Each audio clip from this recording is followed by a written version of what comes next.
জয় শ্রীহরি। অমৃত কাদম্বিনী চ্যানেলে আপনাদের সবাইকে জানাই সুস্বাগতম এবং কৃষ্ণ কথার অনুরাগী সকল শ্রোতাবৃন্দকে জানাই আমার সশ্রদ্ধ প্রণাম। সুপ্রিয় শ্রোতাবৃন্দ, বলা হয় কৃষ্ণ কথাই কথা, বাকি সব আকথার কুকথা। এই কৃষ্ণ কথা কর্ণ দিয়ে প্রবেশ করে আমাদের মনে কৃষ্ণভক্তির সঞ্চার করে। যেই কৃষ্ণভক্তি হলে পরে এই মানব জীবন সার্থক হয়। তাই আসুন আজ আমরা শ্রবণ করব পরম পুরুষোত্তম ভগবান শ্রীকৃষ্ণের অমীয় চরিত কথা, কৃষ্ণ অবতারের বিশেষত্ব, কারণ এবং কার্যকলাপের বর্ণনা। তার আগে অমৃত কাদম্বিনী চ্যানেলটি সাবস্ক্রাইব না করলে এখনই সাবস্ক্রাইব করুন আর নিত্য ভক্ত ভগবানের বিবিধ কথা শ্রবণ করুন। হরি ওম তৎসৎ। গুরুবে গৌরচন্দ্রায় রাধিকাयै তদালয়ে কৃষ্ণায় কৃষ্ণভক্তায় তদ্ভক্তায় নমো নমঃ। কৃষ্ণায় বাসুদেবায় হরে পরমাত্মনে প্রণত ক্লেশনাশায় গোবিন্দায় নমো নমঃ। সমান আলোক সম্পন্ন একটি দ্বীপ থেকে আরও অসংখ্য দ্বীপ প্রজ্বলিত হলেও প্রথমটি ঠিক তেমনই থাকে। তেমনি পরমেশ্বর ভগবান নিজেকে অনন্তরূপে প্রকাশ করলেও তিনি সর্বকারণের পরম কারণরূপেই বর্তমান থাকেন। অনাদি অনন্ত রূপম আদ্যম পুরাণ পুরুষম। ভগবানের রাম, নৃসিংহ, বামন, কুর্ম আদি অনন্ত রূপের মধ্যে শ্রীকৃষ্ণরূপী সর্বশ্রেষ্ঠ। শ্রুতি এবং স্মৃতি অনুসারে শ্রীকৃষ্ণ হচ্ছেন পরম ব্রহ্ম, স্বয়ং ভগবান। ভক্তপ্রবর অর্জুন ভগবান শ্রীকৃষ্ণের বিভূতির কথা শ্রবণ করে স্বয়ংতা স্বীকার করে বলেছেন, তুমি পরম ব্রহ্ম, পরম ধাম, পরম পবিত্র, পরম পুরুষ, নিত্য, আদিদেব, অজ বিভু। দেবর্ষি নারদ, অসিত, দেবল, ব্যাস প্রভৃতি ঋষিরা সেভাবেই তোমাকে বর্ণনা করেছেন এবং তুমি নিজেও এখন আমাকে তা বলছো। তিনি হচ্ছেন অনন্ত কোটি ব্রহ্মাণ্ডের সৃষ্টি, পালন ও প্রলয়ের কর্তা, যদিও তিনি স্বয়ংই সকল কার্য করেন না। জগতের সৃষ্টি, পালন ও প্রলয় করেন যথাক্রমে ব্রহ্মা, বিষ্ণু এবং মহেশ্বর। তবে তারা এই সকল কার্য শ্রীকৃষ্ণের ইচ্ছা অনুসারে করে থাকেন। শ্রীকৃষ্ণের ইচ্ছাতে দৃশ্যমান জগতের সৃষ্টি, পালন ও প্রলয় হয়ে থাকে। তুমি সর্বেশ্বরেশ্বর ব্রজেন্দ্র কুমার, তোমার ইচ্ছায় বিশ্বের সৃজন ও সংহার। তব ইচ্ছা মতে ব্রহ্মা করেন সৃজন, তব ইচ্ছা মতে বিষ্ণু করেন পালন, তব ইচ্ছা মতে শিব করেন সংহার, তব ইচ্ছা মতে মায়া সৃজে কারাগার। শ্রীকৃষ্ণের ভিন্ন ভিন্ন স্বরূপে তার গুণের অভিব্যক্তি ভিন্ন ভিন্ন মাত্রায় হয়ে থাকে। শ্রীল রূপ গোস্বামীপাদ ভক্তিরসামৃত সিন্ধু গ্রন্থে ভগবান শ্রীকৃষ্ণের অনন্ত গুণের মধ্যে ৬৪টি প্রধান গুণ বর্ণনা করেছেন। শাস্ত্র অনুসারে ব্রহ্মার গুণ ৫০টি। স্বল্প মাত্রায় তা প্রতিটি জীবের মধ্যে দেখা যায়। তা সহ শিবের মধ্যে আরও ৫টি গুণ বেশি আছে, যেগুলো ব্রহ্মা কিংবা অন্য জীবের মধ্যে নেই। তাছাড়াও ভগবান বিষ্ণুর মধ্যে আরও ৫টি গুণ বিদ্যমান, অর্থাৎ বিষ্ণুর ৬০টি গুণ। কিন্তু কৃষ্ণ হলেন অসমর্থ। তার মধ্যে বিষ্ণুর ৬০টি গুণ ছাড়াও আরও ৪টি বিশেষ গুণ বর্তমান। পদ্মপুরাণে দেবাদিদেব মহাদেব পার্বতীর কাছে সে সম্পর্কে বর্ণনা করেছেন। এই গুণগুলো অন্য কোনো ভগবৎ স্বরূপে প্রকাশিত হয় না। সমস্ত গুণের পূর্ণ প্রকাশ কেবল শ্রীকৃষ্ণের মধ্যেই পাওয়া যায়। আর কৃষ্ণের সেই স্বতন্ত্র ৪টি গুণ হল লীলামাধুরী, অর্থাৎ যিনি নানা রকম অদ্ভুত লীলাবিলাস করে থাকেন, বিশেষ করে বাল্যলীলা। প্রেমমাধুরী, অর্থাৎ যিনি তার প্রিয় ভক্তদের সাথে নিবিড় প্রেমময় সময় অতিবাহিত করেন। বেণুমাধুরী, অর্থাৎ যিনি তার চিন্ময় বেণু বাজিয়ে সমস্ত জীবকে আকর্ষণ করেন।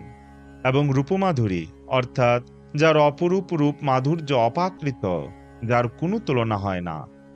চরম উৎকর্ষে কৃষ্ণের সার্বভৌম শ্রেষ্ঠত্ব আরও মৌলিক। শক্তির উপর প্রেমের শ্রেষ্ঠত্ব আর ঐশ্বর্যের উপর মাধুর্যের শ্রেষ্ঠত্বই কৃষ্ণের শ্রেষ্ঠত্বের মূল। পরম তত্ত্বের ৩টি প্রকাশ, ব্রহ্ম, পরমাত্মা ও ভগবান। ব্রহ্ম হচ্ছেন ভগবানের দেহনির্গত রশ্মিচ্ছটা বা নিরাকার স্বরূপ। পরমাত্মা হচ্ছেন প্রতিটি জীবের হৃদয়ে বিরাজমান ভগবানের অংশ প্রকাশ। আর এই দুই স্বরূপের উৎস হলেন পরমেশ্বর ভগবান শ্রীকৃষ্ণ, যিনি তার চিন্ময় ধাম গোলক বৃন্দাবনে নিত্য বিরাজমান। তাই পরম তত্ত্ব মূল স্বরূপী কৃষ্ণ, যার মধ্যে সমস্ত গুণ এবং শক্তি পূর্ণ মাত্রায় প্রকাশিত হয়ে থাকে। কিন্তু বামন, রাম, নৃসিংহ আদি অবতারে বিভিন্ন মাত্রায় শক্তি অভিব্যক্ত হয়ে থাকে। তা জেনে ভক্ত অনাদির আদি গোবিন্দ অর্থাৎ শ্রীকৃষ্ণের আরাধনা করে থাকেন। এই সম্পর্কে ব্রহ্মসংহিতায় অনন্ত ভগবৎ স্বরূপের মধ্যে কৃষ্ণের সর্বশ্রেষ্ঠতা প্রতিপন্ন করে বলা হয়েছে। রামাধি মূর্তিষু কলা নিয়মেন তিষ্ঠন নানা অবতার করদ্ভুবনেষু কিন্তু কৃষ্ণ স্বয়ং সমুদ্ভবৎ পরম পুমান্নয় গোবিন্দমাদি পুরুষম তমহম ভজামি। অর্থাৎ আমি আদি পুরুষ গোবিন্দের ভজনা করি, যিনি এ জগতে শ্রীরাম আদি বিভিন্ন অংশ বা কলা অবতার রূপে প্রকাশিত হন, কিন্তু তার পূর্ণ প্রকাশিত রূপ হল শ্রীকৃষ্ণ। চিদাকাশে অনন্ত কোটি বৈকুণ্ঠধাম রয়েছে, এর প্রতিটিতে তিনি নারায়ণ রূপে ঐশ্বর্যভাবে লীলাবিলাস করেন। আর চিৎ জগতের সর্বোচ্চ লোকগুলোকে তিনি তার আদিরূপ অর্থাৎ শ্রীকৃষ্ণ রূপে মাধুর্যভাবে রসাস্বাদন করছেন। শাস্ত্রে বর্ণিত আছে, ভগবান জীবের সঙ্গে 5টি মুখ্য রসের মাধ্যমে সম্পর্কিত হয়ে থাকেন: শান্ত, দাস্য, সখ্য, বাৎসল্য ও মধুর। বৈকুণ্ঠে ভগবান বিষ্ণুর সঙ্গে জীব মাত্র 2টি রসের মাধ্যমে সম্পর্ক স্থাপন করতে পারে: শান্ত, দাস্য এবং সখ্যের অর্ধেক। সেখানে ঐশ্বর্যের আধিক্য হেতু ভক্তের ভগবানের প্রতি যথেষ্ট মর্যাদা ও সম্ভ্রম থাকার ফলে সখ্য বা পূর্ণতা লাভ করতে পারে না।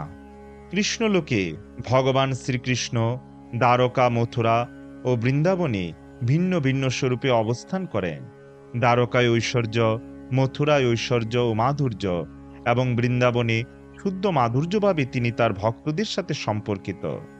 তাই ভগবান শ্রীকৃষ্ণ দ্বারকায় পূর্ণ, মথুরায় পূর্ণতর এবং বৃন্দাবনে তার স্বরূপটি হচ্ছে পূর্ণতম ব্রজেন্দ্রনন্দন শ্রীকৃষ্ণ। চৈতন্য চরিতামৃতে বর্ণনা করা হয়েছে, একেলা ঈশ্বর কৃষ্ণ আরও সববৃত্ত, অর্থাৎ একমাত্র শ্রীকৃষ্ণই হচ্ছেন পরমেশ্বর, আর অন্য সকলেই তার সেবক। ব্রহ্মসংহিতায় ব্রহ্মা বলছেন, ঈশ্বরঃ পরমঃ কৃষ্ণ সচ্চিদানন্দ বিগ্রহ অনাদিরাদির গোবিন্দঃ সর্বকারণ কারণম। যে কৃষ্ণকে আমরা গোবিন্দ বলি, তিনি পরমেশ্বর। তার দেহ সৎ, চিত এবং আনন্দময়। তিনি সবকিছুর আদি উৎস এবং সর্বকারণের পরম কারণ। শ্রীমদ্ ভাগবতে বর্ণনা করা হয়েছে, এতে চাংশ কলাহ পুংসঃ কৃষ্ণস্তু ভগবান স্বয়ং। এভাবে যশোদানন্দনন্দন শ্রীকৃষ্ণ যে সকলেরই আরাধ্য তা সিদ্ধ হল। আরাধ্য ভগবান ব্রজেশ তনয়স্তদ্ধাম বৃন্দাবন। আরাধ্য ভগবান হচ্ছেন ব্রজেশ তনয় কৃষ্ণ। সমস্ত বিষ্ণু তত্ত্ব, শিব তত্ত্ব, জীবতত্ত্ব প্রভৃতি তত্ত্বের প্রতি যথার্থ ধারণা ও যথার্থ শ্রদ্ধা নিবেদনপূর্বক পরমেশ্বর ভগবান শ্রীকৃষ্ণের চরণকমলে আত্মসমর্পণ করার মাধ্যমে জীবের আত্যন্তিক মুক্তি লাভ হয়ে থাকে। শিবপুরাণে শিব পার্বতীকে বলেছেন, আরাধ্যনান্যাম সর্বেশাম বিষ্ণুর আরাধনম পরম। অর্থাৎ সমস্ত আরাধনার মধ্যে বিষ্ণুর আরাধনাই পরম। আবার ব্রহ্মসংহিতায় বলা হয়েছে, মহাবিষ্ণুর এক নিঃশ্বাসে লোমকূপ থেকে অনন্ত কোটি বিশ্ব ব্রহ্মাণ্ড সৃষ্টি হয় এবং আবার তার শরীরে প্রবেশ করে। এই মহান বিষ্ণু হচ্ছেন গোবিন্দের অর্থাৎ ভগবান শ্রীকৃষ্ণের অংশ বা কলা। শ্রীকৃষ্ণই যে আদি নারায়ণ তা প্রমাণ করতে গিয়ে ব্রহ্মা বললেন, এই বিশাল ব্রহ্মাণ্ডরূপী যে শরীর তা আপনার শক্তিরই একটি প্রকাশ। গর্ভসমুদ্রে জলে বিশ্রাম করেন বলে আপনার এই বিশ্বরূপকেও নারায়ণ বলা হয় এবং আমরা সকলেই এই নারায়ণ রূপের গর্ভে অবস্থান করছি। আপনার বিভিন্ন নারায়ণ স্বরূপ আমি সর্বদাই দর্শন করছি। আমি জলে আপনাকে দর্শন করছি, আমার হৃদয়ে আপনাকে অনুভব করছি এবং এখন আমার সামনে আপনাকে দণ্ডায়মান দেখতে পাচ্ছি। আপনি হচ্ছেন আদি নারায়ণ। ঋগ্বেদে বলা হয়েছে, শ্রীকৃষ্ণই সৎ চিত ও আনন্দগণ বিগ্রহ, শ্রীকৃষ্ণই আদি পুরুষ, শ্রীকৃষ্ণই পুরুষোত্তম, শ্রীকৃষ্ণই সমস্ত কর্মের মূল, সর্বকার্যের উৎস। শ্রীকৃষ্ণ হলেন একমাত্র প্রভু। শ্রীকৃষ্ণ ব্রহ্মা বিষ্ণু শিব প্রমুখ দেবতাদেরও প্রভু এবং পূজ্য। শ্রীকৃষ্ণ আদিরও আদি। ব্রহ্মাণ্ডের অন্তরে ও বাইরে যত মঙ্গল কৃষ্ণ সেবক কৃতি ব্যক্তি সে সমস্ত মঙ্গল শ্রীকৃষ্ণেই লাভ করে থাকেন। এভাবে কৃষ্ণের ভগবদ্বত্তার শ্রেষ্ঠত্ব উপলব্ধি করা যায়। শ্রী চৈতন্য চরিতামৃতে শ্রীল কৃষ্ণদাস কবিরাজ গোস্বামী ভগবান শ্রীকৃষ্ণের ভগবদ্বত্তা সম্পর্কে বর্ণনা করেছেন। স্বয়ং ভগবান কৃষ্ণ কৃষ্ণ সর্বাশ্রয়, পরম ঈশ্বর কৃষ্ণ সর্বশাস্ত্রে কয়। কৃষ্ণ এক সর্বাশ্রয়, কৃষ্ণ সর্বধাম, কৃষ্ণেরও শরীরে সর্ব বিশ্বেরও বিশ্রাম। কেবল ভগবান শ্রীকৃষ্ণই সর্বজ্ঞ। তিনি ত্রিকালের সমস্ত কিছুই অবগত, কিন্তু কেউই তাকে পূর্ণরূপে জানেন না। শুধু তাই নয়, তাকে লাভ করার জন্য সাধ্য সাধন বিষয়েও তিনি ছাড়া পূর্ণরূপে অন্য কেউই জানেন না। সুতরাং সমস্ত জীবের অজ্ঞান অন্ধকার নাশ করার জন্য, ভগবত তত্ত্বজ্ঞান বা শুদ্ধ ভগবত ভক্তি প্রদানের জন্য শ্রীকৃষ্ণই গুরুরূপে সৃষ্টির আদিতে প্রথম জীব ব্রহ্মাকে বৈদিক জ্ঞান প্রদান করেন। শ্রীমদ্ ভাগবতের শুরুতেই বলা হয়েছে, তেনে ব্রহ্মার হৃদয় আদি কবে, অর্থাৎ তিনি আদিকবি ব্রহ্মার হৃদয়ে সর্বপ্রথম বৈদিক জ্ঞান প্রদান করেছিলেন। এ প্রসঙ্গে অথর্ববেদে বলা হয়েছে, ইয়ো ব্রহ্মাণম বিদদাতি পূর্বম ইয়ো বৈ বেদাংশ চ গাপয়তি স্মঃ কৃষ্ণঃ, অর্থাৎ ব্রহ্মা যিনি পূর্বকালে জগতে বৈদিক জ্ঞান প্রদান করেন, সেই জ্ঞান তিনি যার কাছ থেকে প্রাপ্ত হন তিনি শ্রীকৃষ্ণই। সৃষ্টির প্রারম্ভে ব্রহ্মা যখন ধ্যানমগ্ন হলেন, ভগবান শ্রীকৃষ্ণের বংশীধ্বনি তখন তার কর্ণে বৈদিক মন্ত্র ওঙ্কার রূপে প্রবিষ্ট হল। এভাবে ব্রহ্মা পূর্ণ বৈদিক জ্ঞান লাভ করেন এবং সমস্ত জীবের প্রথম গুরুর পদে অধিষ্ঠিত হন। তারপর ব্রহ্মা হতে এ জ্ঞান পরম্পরা দ্বারায় প্রবাহিত হয়ে আসছে।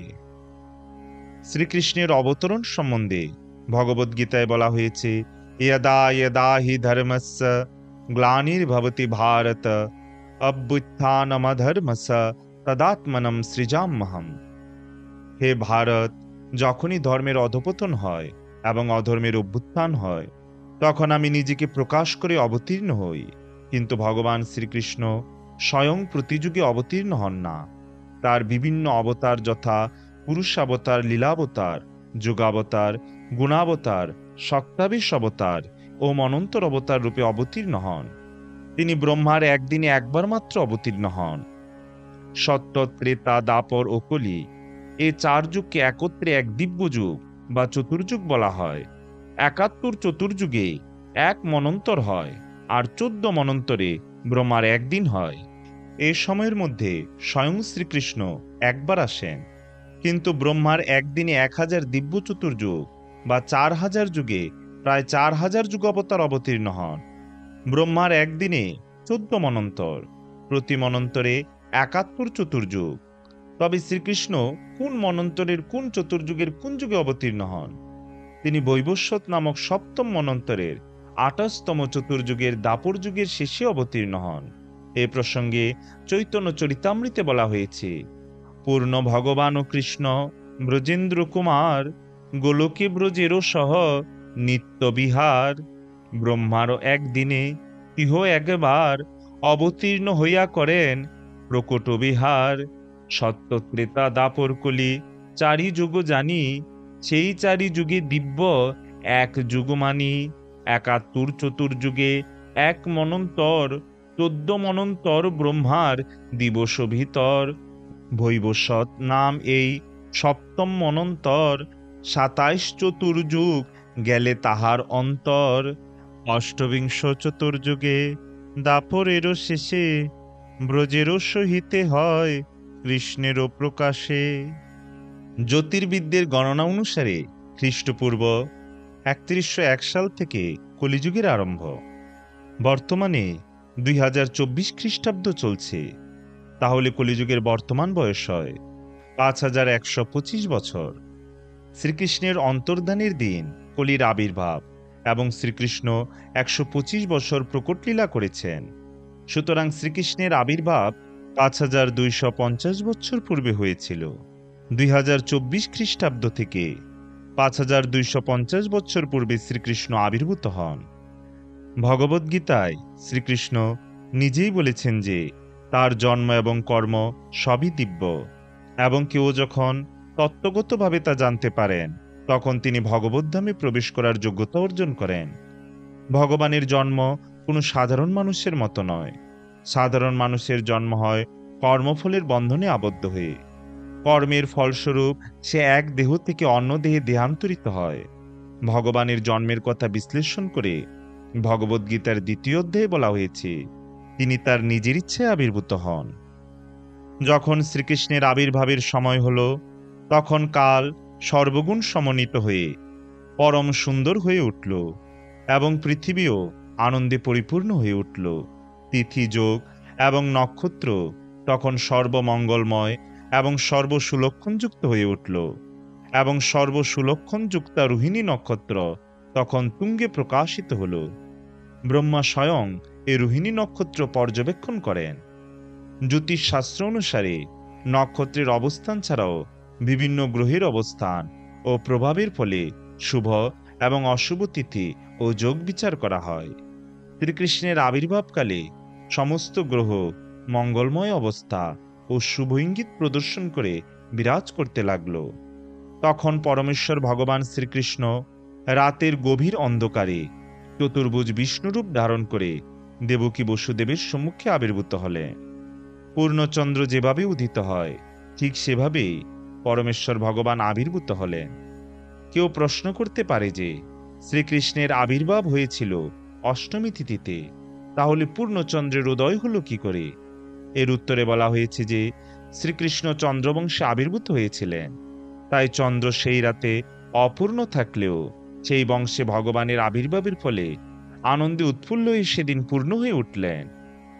ক্ষমানিক্য নামক জ্যোতিষশাস্ত্র বিষয়ক গ্রন্থে ভগবানের আবির্ভাবের সময়কালীন গ্রহ নক্ষত্রের অবস্থান খুব সুন্দরভাবে বর্ণিত হয়েছে।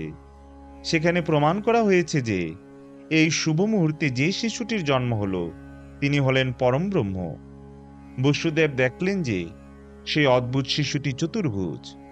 তিনি তার 4 হস্তে শঙ্খ, চক্র, গদা এবং পদ্ম ধারণ করে আছেন।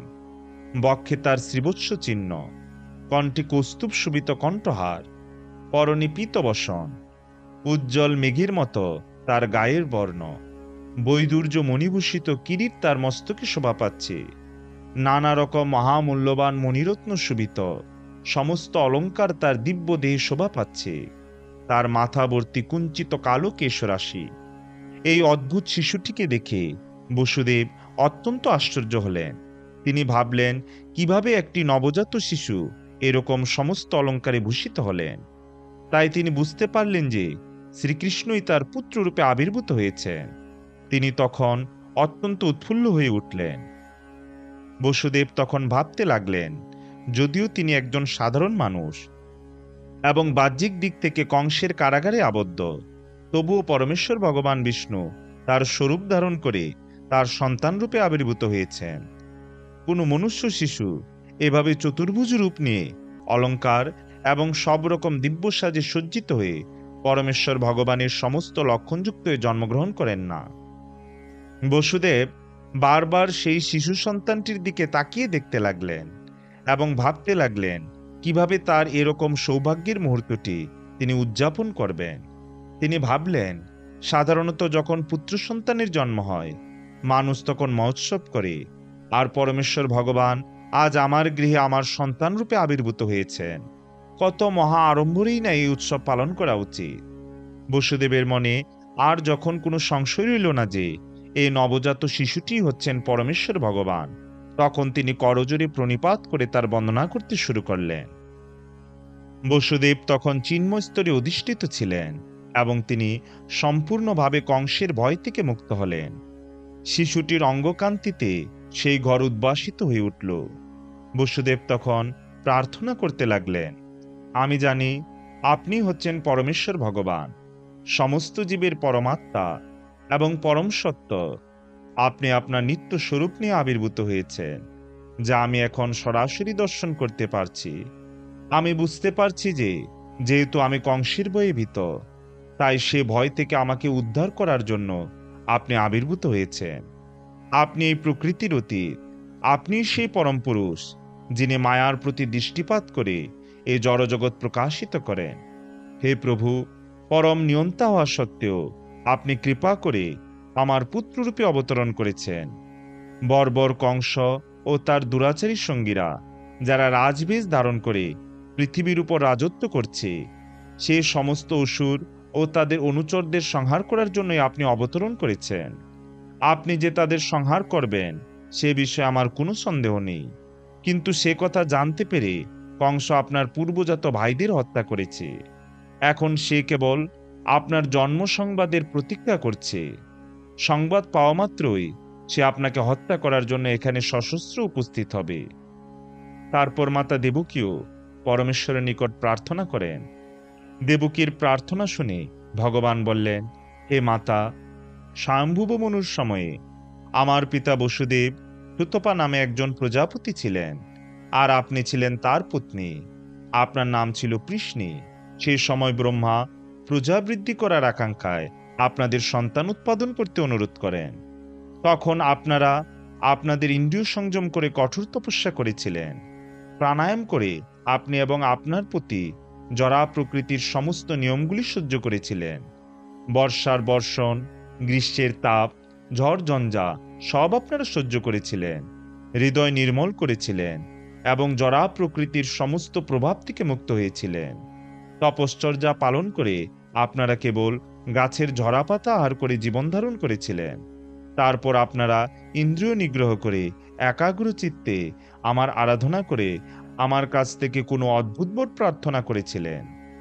আপনারা দেবতাদের গণনা অনুসারে 12,000 বছর ধরে কঠোর তপস্যা করেছিলেন। তখন আপনাদের চিত্ত কেবল আমাতেই সমাহিত ছিল। আপনারা যখন ভক্তিযোগ অনুষ্ঠান করছিলেন, তখন আপনাদের হৃদয়ে সর্বক্ষণ আমারই ধ্যান করছিলেন। তখন আমি অত্যন্ত প্রসন্ন হয়ে আপনাদের মনোবাঞ্ছা পূর্ণ করার জন্য এই রূপ নিয়ে আবির্ভূত হয়েছিলাম। আমি আপনাকে জিজ্ঞাসা করেছিলাম, আপনি কি কামনা করেন? আপনি বলেছিলেন, আমি যেন আপনার পুত্ররূপে জন্মগ্রহণ করি। যদিও আপনি তখন আমাকে সাক্ষাৎ দর্শন করছিলেন, তবুও আমার মায়ার প্রভাব থেকে মুক্তি প্রার্থনা না করে আপনি কেবল আমাকে আপনার পুত্ররূপে কামনা করেছিলেন। এভাবে তার পিতামাতার সঙ্গে কথা বলে ভগবান নিজেকে একটি ছোট্ট শিশুতে পরিণত করলেন। শ্রীকৃষ্ণের দ্বারা আদিষ্ট হয়ে বসুদেব সূতিকাগার থেকে তার সন্তানটিকে গোকুলে নিয়ে যাওয়ার জন্য প্রস্তুত হলেন। সে সময় গোকুলে নন্দ ও যশোদার একটি কন্যা জন্মগ্রহণ করেছিলেন। তিনি ছিলেন ভগবানের অন্তরঙ্গা শক্তি যোগমায়া। যোগমায়ার প্রভাবে কংসের প্রাসাদের প্রতিটি বাসিন্দা, বিশেষ করে প্রহরীরা, মোহাচ্ছন্ন হয়ে গভীর নিদ্রায় মগ্ন হল এবং কারাগারের সব কয়টি দরজা আপনা থেকেই খুলে গেল। যদিও সেগুলো খিল দেওয়া ছিল এবং লোহার শিকল দিয়ে বাঁধা ছিল, সেই রাতটি ছিল ঘোর অন্ধকারময়। কিন্তু যখনই বসুদেব তার শিশু সন্তানটিকে কোলে নিয়ে বাইরে এলেন, রাত্রির অন্ধকার বিদূরিত হয়ে গেল এবং তিনি সবকিছু দিনের আলোর মতো দেখতে পেলেন। ঠিক সে সময় গভীর বজ্রনিনাদের সঙ্গে প্রবল বর্ষণ হতে শুরু করল। বসুদেব যখন তার শিশু সন্তান শ্রীকৃষ্ণকে নিয়ে সেই বৃষ্টির মধ্যে দিয়ে যাচ্ছিলেন, তখন ভগবান অনন্তদেব সর্পরূপ ধারণ করে সেই বর্ষণ থেকে বসুদেবকে রক্ষা করার জন্য বসুদেবের মাথার উপর তার ফণা বিস্তার করলেন। বসুদেব যমুনার তীরে এসে দেখলেন যে যমুনার জল প্রচণ্ড গর্জন করতে করতে প্রবাহিত হচ্ছে। তার বিশাল তরঙ্গগুলো ফেনিলোচ্ছল হয়ে উঠছে। কিন্তু এই ভয়ঙ্কর রূপ সত্ত্বেও যমুনা বসুদেবকে যাওয়ার পথ করে দিলেন, ঠিক যেমন ভারত মহাসাগর রামচন্দ্রের সেতুবন্ধনের সময় তার জন্য পথ করে দিয়েছিলেন। এভাবে বসুদেব যমুনা পার হয়ে অপর পারে গোকুলে নন্দ মহারাজের গৃহে উপস্থিত হলেন। সেখানে তিনি দেখলেন যে সমস্ত গোপ ও গোপী গভীর নিদ্রায় মগ্ন। সেই সুযোগে তিনি নিঃশব্দে যশোদা মায়ের গৃহে প্রবেশ করে তার পুত্র সন্তানটিকে সেখানে রেখে যশোদার সদ্যজাত কন্যাকে নিয়ে কংসের কারাগারে ফিরে এলেন এবং দেবকীর কোলে কন্যাটিকে রাখলেন। তিনি নিজেকে আবার শৃঙ্খলাবদ্ধ করলেন যাতে কংস বুঝতে না পারে। এভাবে পরমেশ্বর ভগবান তার দিব্য জন্মলীলা প্রকাশ করেন। এদিকে কংস তার ভবিষ্যৎ হত্যাকারীর অনুসন্ধান করা অসম্ভব দেখে মথুরার সমস্ত শিশুকে হত্যা করার আদেশ দেন। পুতনা রাক্ষসীর সাহায্যে কংস অসংখ্য শিশুকে হত্যা করেন। পুতনার বিষাক্ত স্তনপান করলেই শিশুরা মৃত্যুমুখে পতিত হতো। কিন্তু কৃষ্ণ এই পুতনার স্তন এমন কঠোরভাবে পান করেন যে যন্ত্রণায় পুতনা তৎক্ষণাৎ মৃত্যুমুখে পতিত হয়। কংস এবার বুঝতে পারলেন যে কৃষ্ণই তার প্রধান শত্রু। সেজন্য নানা উপায়ে কৃষ্ণকে হত্যা করার চেষ্টা করতে থাকেন। কংস কর্তৃক প্রেরিত বকাসুর, অগাসুর, অরিষ্টাসুর প্রভৃতি অসুর কৃষ্ণের হাতে নিহত হয়। এ সময় কৃষ্ণ কালীয় নাগকে দমন করে কালিন্দীর জল বিষমুক্ত করেন। কৃষ্ণের পরামর্শে গোপগণ ইন্দ্রের পূজা ত্যাগ করে তাদের গোধনের আশ্রয়দাতা গোবর্ধন পর্বতের পূজা করায় ইন্দ্র ক্রুদ্ধ হয়ে গোবর্ধন পর্বত নিমজ্জিত করার জন্য ভীষণ বৃষ্টি ও প্লাবনের সৃষ্টি করেন। তখন কৃষ্ণ তার বাম হস্তের কনিষ্ঠ আঙুলির উপর 7 দিন 7 রাত গোবর্ধন পর্বত ধারণ করে ইন্দ্রকে পরাভূত করে গোধন সহ ব্রজবাসীদের সুরক্ষা প্রদান করেন। অসুরবধ ছাড়াও কৃষ্ণ বৃন্দাবনে মাধুর্য, সখ্য, বাৎসল্য আদি রসাস্বাদনের জন্য বিভিন্ন লীলাবিলাস করেন। শ্রীকৃষ্ণের নিত্য সহচরী শ্রীমতী রাধারানী ও ব্রজগোপীদের সাথে তিনি মাধুর্য রসাত্মক যে সকল লীলাবিলাস করেন তার মধ্যে ব্রজগোপিকাদের বস্ত্রহরণ ও রাসনৃত্য অন্যতম। এছাড়া মা যশোদার সঙ্গে দাম বন্ধন লীলা, সখাদের সঙ্গে গোষ্ঠ লীলা এবং ব্রহ্মবিমোহন সহ আরও বিভিন্ন লীলা তিনি বৃন্দাবনে সংগঠিত করেন।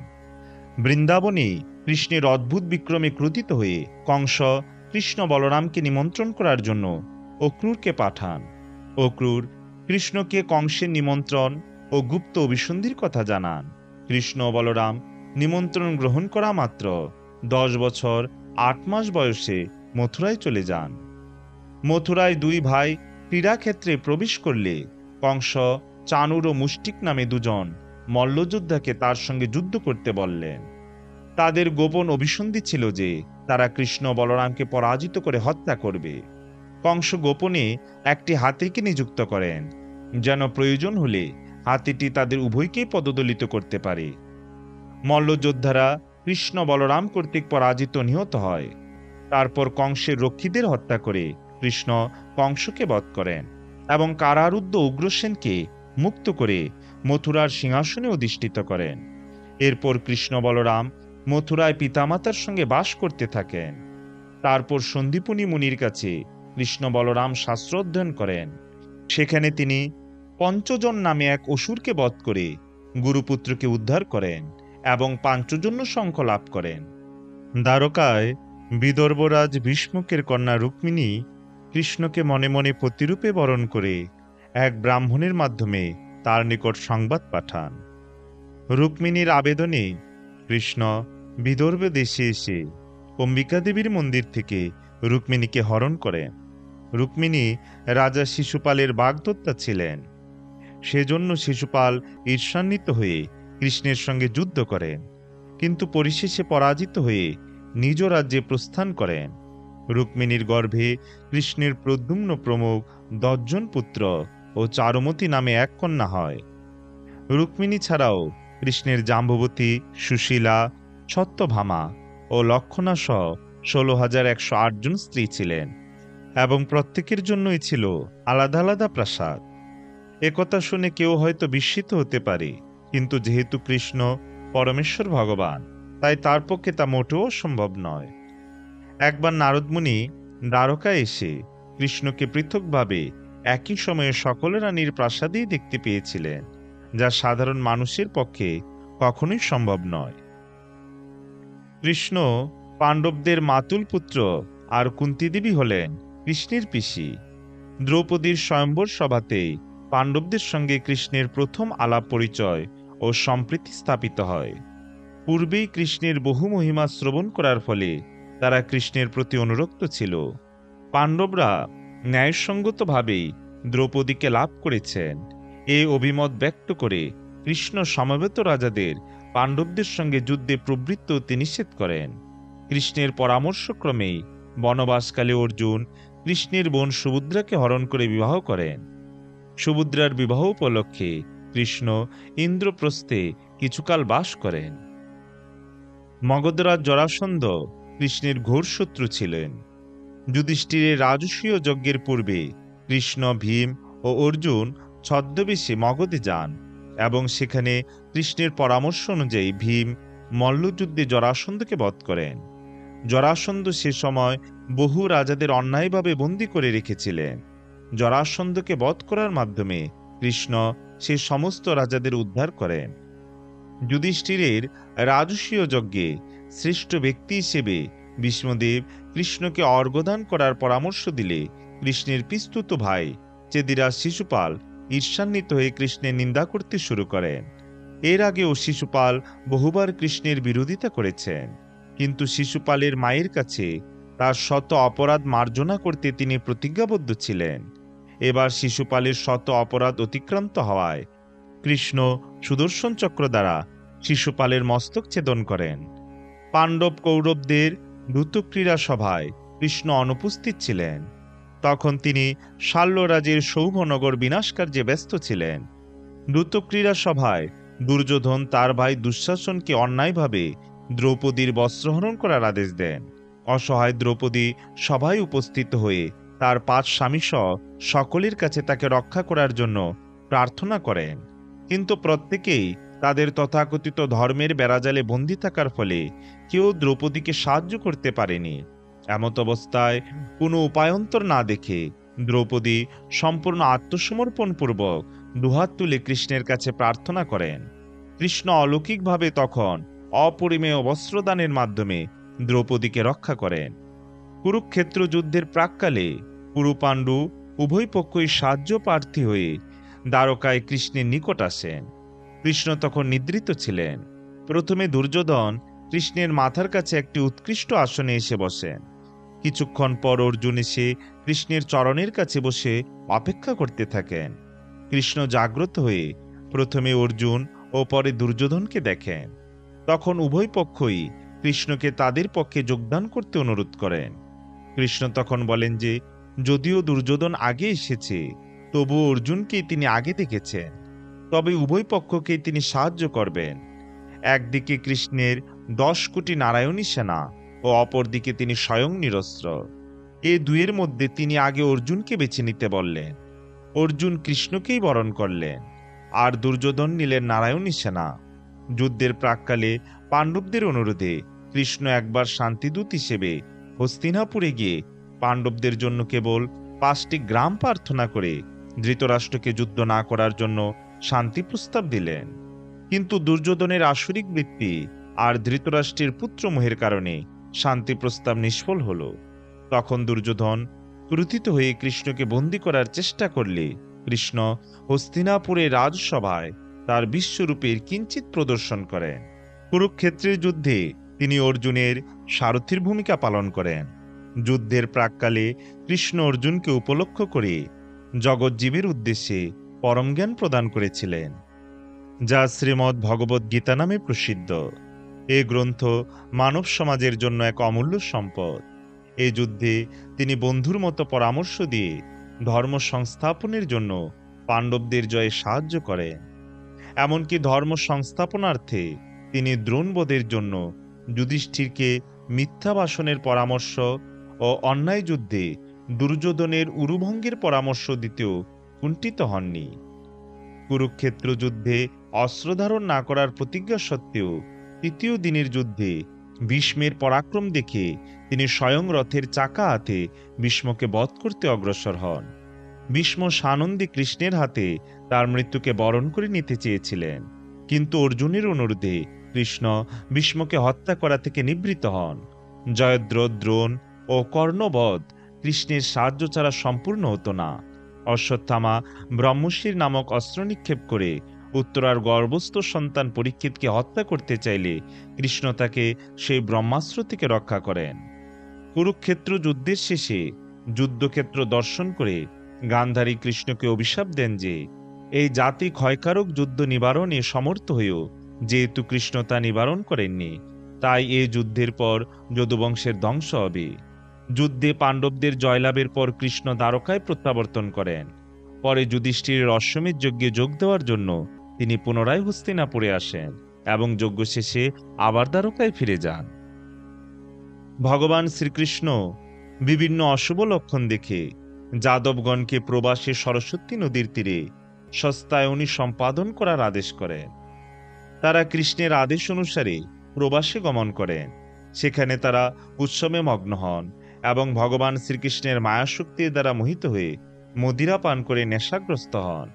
এভাবেই বুদ্ধিহারা হয়ে তারা নিজেদের মধ্যে কলহ করে একে অপরকে হত্যা করতে শুরু করেন এবং অবশেষে তারা কেউ জীবিত ছিলেন না। শ্রীল বিশ্বনাথ চক্রবর্তী ঠাকুর লিখেছেন, ভগবান এবং তার নিত্য পার্শ্বদরা ভূভার হরণ করার জন্য দেবতাদের সাহায্য করতে এই পৃথিবীতে আবির্ভূত হয়েছিলেন। তিনি তাই তার বিশ্বস্ত দেবতাদের যদুকুলে জন্মগ্রহণ করিয়েছিলেন, যাতে তার মহান কার্য সাধনে তাকে তারা সাহায্য করেন। সেই কার্য সম্পাদন হওয়ার পর ভগবানের ইচ্ছাক্রমে সেই দেবতারা সুরাপানে উন্মত্ত হয়ে পরস্পরকে সংহার করেছিলেন। এভাবে ভগবান তাদের দেহত্যাগ করিয়েছিলেন। তারপর শ্রী বলরাম সমুদ্র তীরে গমন করে অলৌকিক যোগশক্তি বলে নিত্যধাম গমন করেন। বলদেবের অন্তর্ধান দর্শন করে ভগবান শ্রীকৃষ্ণ মৌনভাবে ভূমিতে উপবেশন করেন। তারপর জরা নামক এক শিকারী ভগবানের বাম পদতলকে হরিণ মনে করে তীরবিদ্ধ করে।